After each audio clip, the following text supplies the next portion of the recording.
예, 한판 브리핑 민동기 평론가와 함께하겠습니다. 어서 오십시오. 안녕하십니까.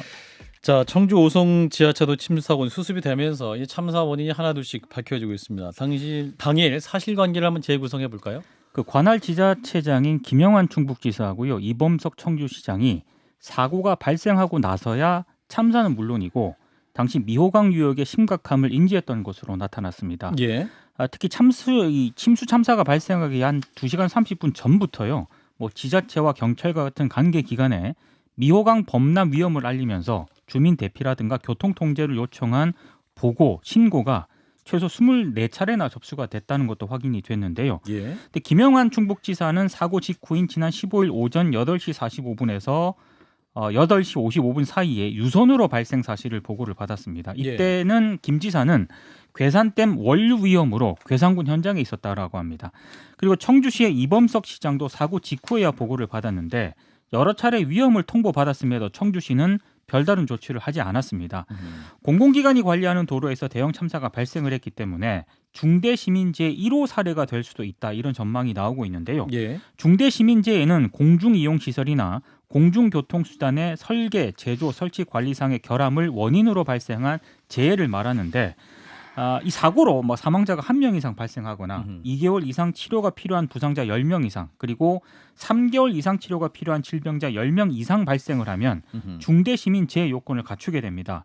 현재 국무조정실과 충북경찰도 이 부분을 면밀히 살피고 있는 것으로 알려졌습니다. 예, 10여 명 이상의 지금 사망자가 발생했기 그렇습니다. 때문에 예. 자, 그런가 하면 또 안타까운 사고가 오늘 오전에 있었습니다. 실종자를 수색하던 해병대원이 급류에 쓸려서 실종되는 일이 있었죠. 오늘 오전 9시 10분쯤 경북 예천군 호명면 석관천 일대에서 수색 작업을 하던 해병대 1사단 포병대대 소속 일병이요, 예. 급류에 휩쓸려서 해병대와 119 구조대가 보트를 이용해서 수색을 하고 있습니다. 지금은 헬기까지 동원을 한 상태인데요. 예. 실종 당시 해당 일병은 동료 대원들과 대열을 맞춰서 실종자 수색 작업을 하고 있었다가 하천에 빠졌고요.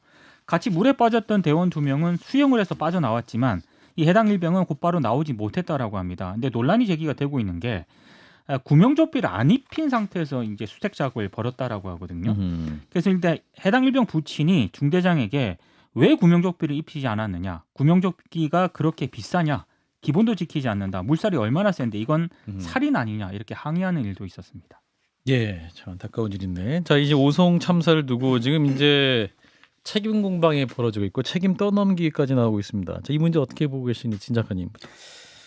참 그 사고가 발생하게 되면은 보통 이제 제가 5장의 취지 얘기했잖아요. 구멍들이 뚫려 있는데 각각 다른 곳에 뚫려 있기 때문에 보통 막혀요. 근데 사고가 날 때는 이 구멍들이 딱 일치가 됩니다. 여기 펑크나고 여기 펑크나고 사고가 나려면 이번에도 그렇거든요. 사실은 행복청에서 왜 그 홍수 기간에 자연재방을 무너뜨리고 꼭 공사를 했어야 하는가.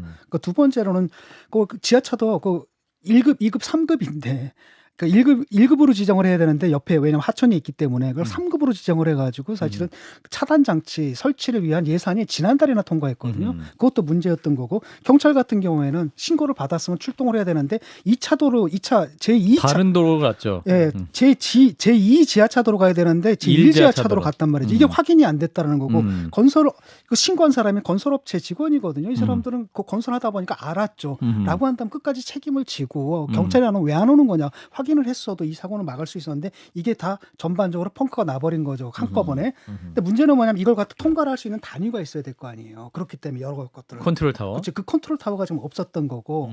근데 지금 우리가 마련한 매뉴얼이다라는 게 지금은 그 기후 위기로 인한 이런 기상 이변이 더 이상 이변이 아니거든요. 이게 정상 상태가 됐다고 한다면 다시 한번 점검을 하고 컨트롤 타워가 제대로 작동했는지 그것부터 따져봐야 합니다.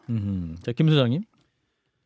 이제 컨트롤 타워 말씀을 하셨는데 지금 지난번 이태원 참사 이후에 대통령실 감추고 있다 결국 들통나서 정리된 이 컨트롤 타워는요, 국정상황실이 맡기로 했답니다.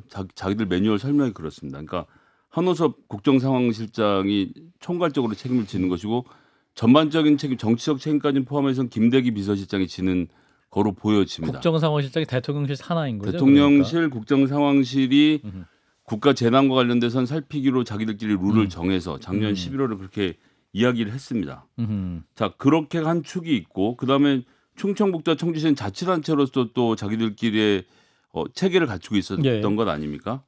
그런데 여기서 공사를 하던 것은 또 행정중심복합도시건설청인데 여기 이상래 청장 같은 경우는 원희룡 장관의 서울대 법대 동기이고 이번에 대통령 인수위 때 정책위원으로 들어와서 정책본부장이 원희룡 장관이었죠. 예. 원희룡 원희룡 장관이 이끌고 있는 국토교통부의 외청인 행복청의 청장으로 처음으로 국토부 외 인사가 들어왔어요. 그러니까 조금 전에 얘기가 나왔지만 9월까지 공사를 천변 공사를 마친다는데 미호천이 매년 범람을 했거든요. 예. 그런데다가 임시 제방을 쌓아놓고 얼렁뚱땅 하려다가 이게 지금 터지면서 모든 사태들이 벌어졌는데 그 중간에서 아무리 서로 연락을 해도 이 감리단장 같은 경우는 뭐 청주시에도 전화하고 뭐 행복청에도 전화하고 심지어는 물이 넘치고 나서도 30분의 시간이 있었는데 행복청이 이 문제를 그냥 듣고 상관에게 보고하다가 어물쩍 넘어가는 사이에 이 사고가 터진 것. 그중에 누구 하나라도 스톱을 외쳤다면 생기지 않았을 것이라는 점에서는 좀 비극이라고 보고 인재라고 보고요. 책임자들이 반드시 좀 규명이 됐으면 좋겠습니다. 근데 이태원 참사를 생각해 보면 아직도 수사를 하고 있지 않습니까? 서울청장 한 사람 기소 여부도 못 정하고 있는데 지금 대통령실은 수사를 하면 된다라고 하지만 정말 수사를 통해서 될까 걱정이네요. 정부 이제 움직임도 있는데 대통령이 이제 수해 지역을 특별 재난 지역으로 선포를 했습니다. 어떻게 되는 건가요? 네, 이 윤석열 대통령이 이번 집중호우로 큰 피해를 입었던 예천, 청주, 논산 등 13개 지자체를 특별 재난 지역으로 선포를 했습니다. 이 지역들은 피해가 심각해서 중앙합동조사 전에 사전 조사를 토대로 우선 재난 지역으로 이제 지정을 했는데요. 특별 재난 지역은 복구비 일부가 국비에서 지원이 되고요. 피해 주민들에게는 재난 지원금, 전기세 등의 공공 요금이 감면이 됩니다. 예. 그리고 세제 혜택 등이 주어지는데 윤 대통령이 재난 지역을 선포를 하면서 신속한 피해 복구 지원과 추가 인명 피해 방지를 위한 총력 대응을 당부를 했습니다. 정부는 이번에 특별 재난 지역으로 선포되지 않은 지역에 대해서도 피해 조사가 마무리된 이후에 선포 기준을 충족을 할 경우에는 특별 재난 지역으로 추가 선포할 계획입니다. 사전에 대비가 잘 됐다면 그렇죠. 선포가 필요 없는 상황에 대해서는 더 좋았겠지만 이제 대통령이 공무원들 향해서 이제 앉아있지만 말고 현장에 나가보라고 말을 했는데 어제도 대통령 불효령이 있었죠. 어제 비공개 국무회의에서요. 한화진 환경부 장관에게 물 관리 업무를 제대로 하라. 제대로 못할 것 같으면 국토교통부로 다시 넘겨라. 이렇게 질타를 했습니다. 예. 원래 국토부는 취수 사업을 담당을 했고요. 환경부는 수질 관리를 담당을 했었거든요. 예. 근데 문재인 정부에서 물 관리 1호나를 추진을 하면서 수자원 관리 기능이 환경부로 이관이 됐습니다. 예. 특히 윤 대통령이 지난해 수해 당시에 수계에 대한 디지털 시뮬레이션을 포함해서 집중호우 때 인명피해를 줄일 수 있는 시스템 강화를 주문을 했었는데 이 조치가 제대로 이행되지 않고 있는 상황에 대해서 경고를 한 것으로 일단 해석이 되고 있고요. 대통령실 관계자는 국민 안전이 중요하니 치수 등을 적극적으로 하라는 취지였다. 이렇게 설명을 하고 있습니다. 예, 대통령의 환경부에 대한 메시지, 물 관리 제대로 하라. 이거 어떻게 해석해야 될까요, 진 작가님?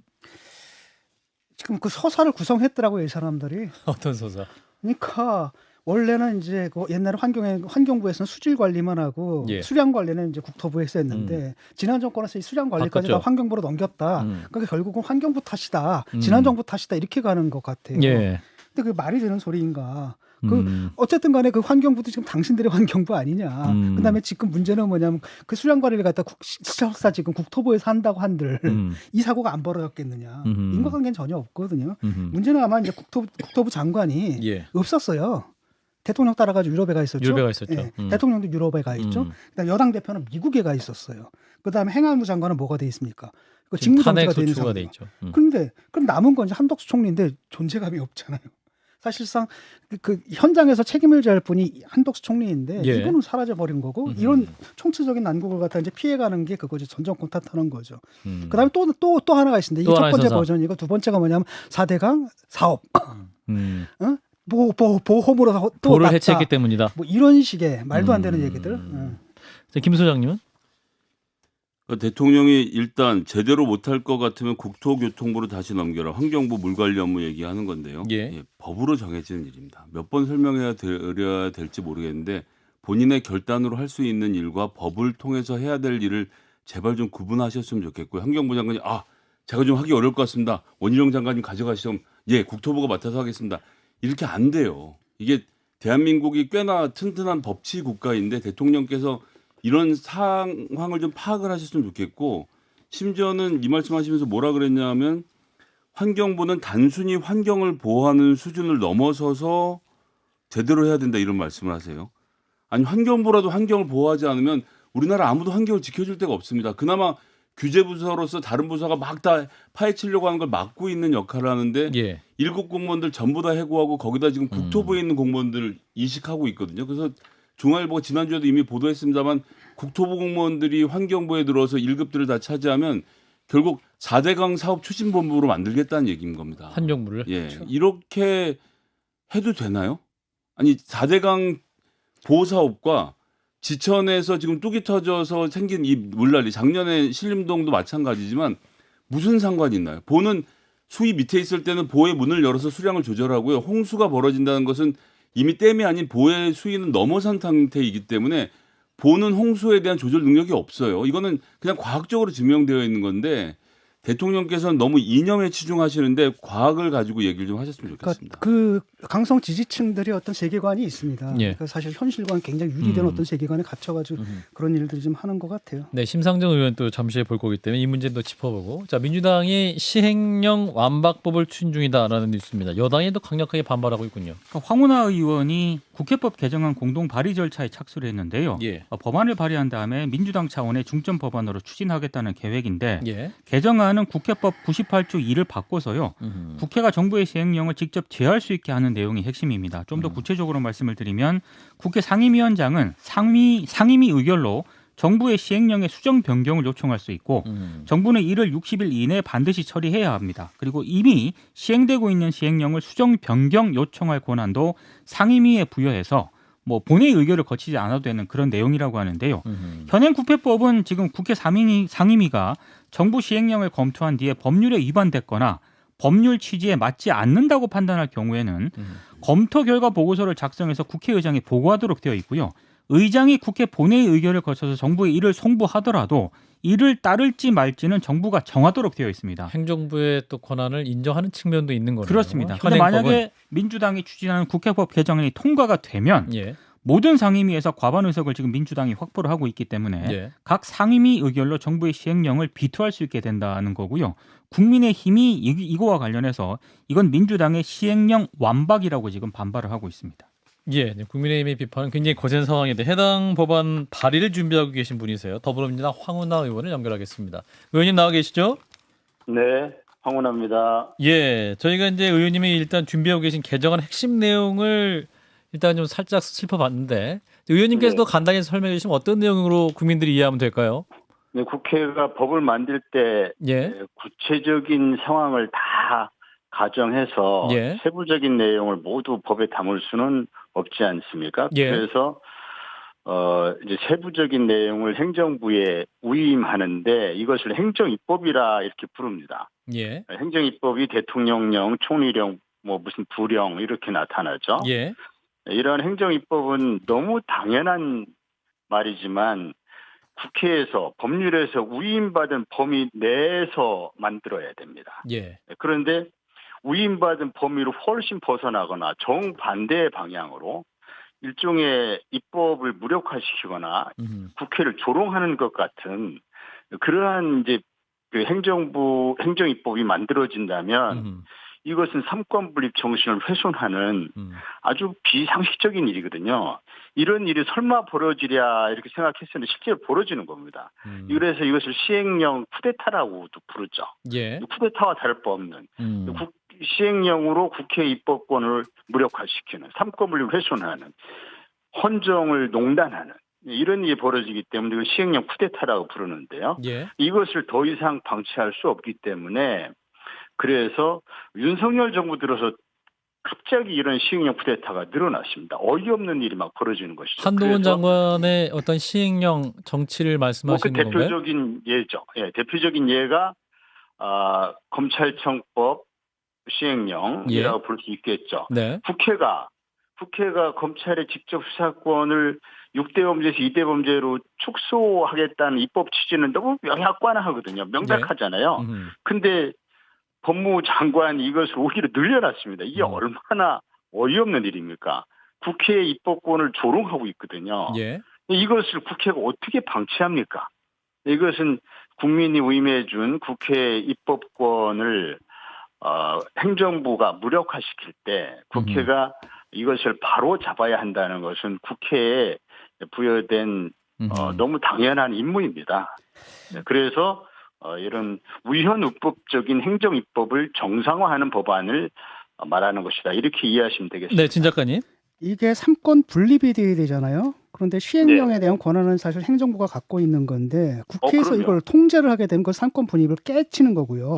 예를 들어 잠깐만요. 그러니까 우현우법하지 않으면 통제하지 않죠. 잠깐만요. 국민의힘 우현우법한 경우를 말하는 예. 겁니다. 근데 그런 경우에 법률에 위배되거나 법률과 충돌하거나 헌법에 위배하거나 이럴 경우에는 헌법재판소 권한쟁의 심판을 하거나 대법원의 위헌명령 규칙 이런 처분심사 이런 식의 절차가 있는데 대법원의 우현명령 규칙 심사는 재판을 전제로 하는 겁니다. 예.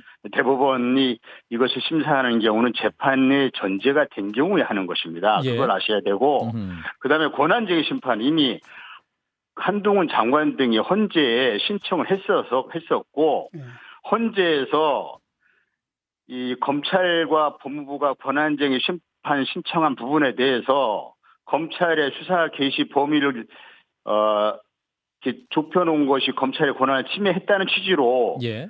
권한쟁의 심판을 청구하는데 헌재 결정이 뭡니까? 검찰 수사 개시 범위는 국회 입법권이다. 검찰이 따질 문제가 아니다. 이렇게 결정했으면 예. 한동훈 장관은 잘못된 우현우법한 시행령을 바로 잡아야 됩니다. 그런데 미안하지만 바로 못 잡겠다 이렇게 버티지 않습니까? 예. 예, 이런 상황에서 무슨 권한쟁의 심판이 헌재 결정을 무시하는 장관한테 무슨 권한쟁의 심판이 의미가 있겠어요? 그런 내용을 아시고 말씀하셔야죠. 근데 현재 제도로도 예를 들어 가지고 그런 경우에는 입법으로 하라라고 한다면 그 부분을 입법화할 수 있지 않습니까? 근데 지금 같은 경우에는 우리가 쌓아놓은 이거 시스템 자체를 또 변경시키는 거고 예를 들어서 이 법률가 한 가지 말씀드릴게요. 이것이 이전에도 유승민 의원이 이미 발의를 했었어요. 제가 처음 하는 게 아니고. 예. 그럼 유승민 의원도 그런 시스템을 붕괴시키려고 하는 것이었는지. 그다음에 또 하나. 미국, 독일, 영국에서 국회 행정입법에 대한 수정 거부 동의권이 다 입법화되어 있습니다. 그럼 그 나라도 다 그런 삼권 분립을 훼손하는 것이고 행정부의 행정입법권을 훼손하는 삼권 분립에 반하는 입법을 만들어 놓은 것인가요? 독일의 경우에 한번 예를 들어볼까요? 독일의 경우에 이런 행정입법을 만드는 데 있어서 제정함에 있어서 국회가 동의, 수정, 거부, 폐지 요구 이런 것이 행정입법에 관여할 수 있는 권한을 주고 있고 이에서 독일 연방헌법재판소가 합헌이다. 또 학계도 이것은 다 합헌이다. 이렇게 인정하고 있어요. 이게 특별한 법이 아닙니다. 예. 근데 현행법은 스탠다드에 어긋나지 않아요. 현행법은 어떤 검토 결과에 또 해당 정부 부처가 따르지 못할 경우에는 사유제칠 정도로 할 수가 있는데 지금 이제 의원님의 법안 자체는 60일 내에 무조건 수정 변경사항을 처리할 수 있도록 강제하는 법안인 거죠? 국회의 입법권을 침해한 국회 입법권을 침해 삼권 분립을 훼손한 그러한 그 행정입법에 대해서 강제하지 않으면 무슨 의미가 있습니까? 근데 지난해 민주당 조응천 의원이 유사한 법안을 이제 작성을 했었는데 의원님안보다 약한 안인데도 이제 당시 윤석열 대통령은 위헌 소지가 많다 우려를 표시했는데 특히 이번 법안은 시행 중인 대통령령에 대해서도 법률 위반 여부를 검토한다. 또 이 부분이 또 굉장한 쟁점이 될 수 있을 것 같습니다. 과연 전혀 쟁점이 되지 않습니다. 그런가요? 법률 불소구의 원칙을 잘못 이해하고 있는 것이죠. 법률 불소구의 원칙은 법률이 효력 발생하기 전에 그때 어떤 완료된 그러한 요건 사실에 대해서 법률을 소급해서 적용할 수 없다는 의미인 것이고 지금 행정입법은 완성된 과거의 사실이 아니라 지금 시행 중 계속 중인 사실입니다. 이것은 소급표 금지와 전혀 충돌하지 않습니다. 소급표 금지 원칙을 잘못 이해하고 국민의힘 의원인지 어떤 분인지 소급표 금지를 여기다 갖다가 붙였는데 전혀 법률 불소급 원칙을 잘못 이해하고 있습니다. 사실상 근데 이제 이게 국회에 통과되더라도 대통령의 거부권 행사가 명백하기 때문에 정부 여당이 이제 정치적 부담을 주려고 하는 것이 아니냐 이런 해석도 나옵니다. 2015년에도 사실은 대통령이 과거에도 박근혜 대통령이 거부권 행사한 적 있죠. 그때 박근혜 대통령 거부권 행사가 국민들에게 어떻게 비춰졌습니까? 그리고 대통령의 거부권 행사는 신중하게 행사되어야 합니다. 신중하게 행사되지 않으면 입법부가 왜 존재합니까? 대통령이 왕입니까? 윤석열 대통령이 위헌 운운하는 고 헌법 법률을 많이 말씀하시는데 예. 그분이 공부한 헌법과 우리 국민들이 알고 있는 헌법은 다른 것 같습니다. 이것은 대통령의 거부권은 그 법률이 이행 불능 상태이거나 국익에 명백하게 반하거나 이런 경우에 한해서 도저히 이것을 법률로 시행할 수 없을 때 이때 거부권이 행사되어야 합니다. 이거 삼권 분립 정신에 맞는 것이죠. 예. 그런데 윤석열 대통령은 자신의 마음에 맞지 않으면 거부권 행사하는 걸로 헌법을 잘못 이해하고 있어요. 그러면서 알겠습니다. 위헌 얘기합니다. 예. 의원님 관련 법안 얘기는 여기까지 마무리하고요. 그 모신 김에 민주당 관련 현안도 좀 여쭤보고 싶은데 이제 어제 민주당 의원총회에서 불체포 특권 포기에 대해 뜻을 모으셨죠. 근데 이게 네. 정당한 체포 영장을 전제로 한 내용이어서 이게 과연 진정성이 있는 것이냐 이 부분에 대한 비판도 있습니다. 예, 그건 이걸 먼저 봐야 됩니다. 지금의 검찰권 행사가 정상적인 것이냐 이거죠. 검찰이 야당 의원을 사냥감 삼아가지고 없는 죄도 만들고 수십 명의 검사와 수백 명의 수사관을 하나의 사건에 국민이 세금을 월급 받아 먹으면서 하나의 사건에 먼지털이 하듯이 뭐래도 캐보려고 수십 명, 수백 명의 검사와 수사관들을 투입해서 1년 내내 수사를 하고 있습니다. 없는 죄도 이러한 만든다. 없는 죄를 만들어내죠. 검찰이. 없는 죄를 만들어냅니다. 그런 비정상적인 검찰권 행사에 대해서 불체포 특권은 어찌 보면은 최소한의 방어 수단이군요. 그럼에도 불구하고 예. 국민들 눈높이에 안 맞기 때문에 그런 지적이 있기 때문에 이것을 우리가 그러한 특권을 내려놓겠다라고 한 것이고요. 예. 그런데 국민들 눈높이에 맞는 영장 청구인지는 판단해 봐야지 검찰이 정상적인 검찰권 행사하는 조직이 아니고 그리고 매우 정치적인 수사를 하고 있고 그런 검찰의 영장 청구는 정당하다는 전제하에 무조건 사법부 심사를 받도록 한다?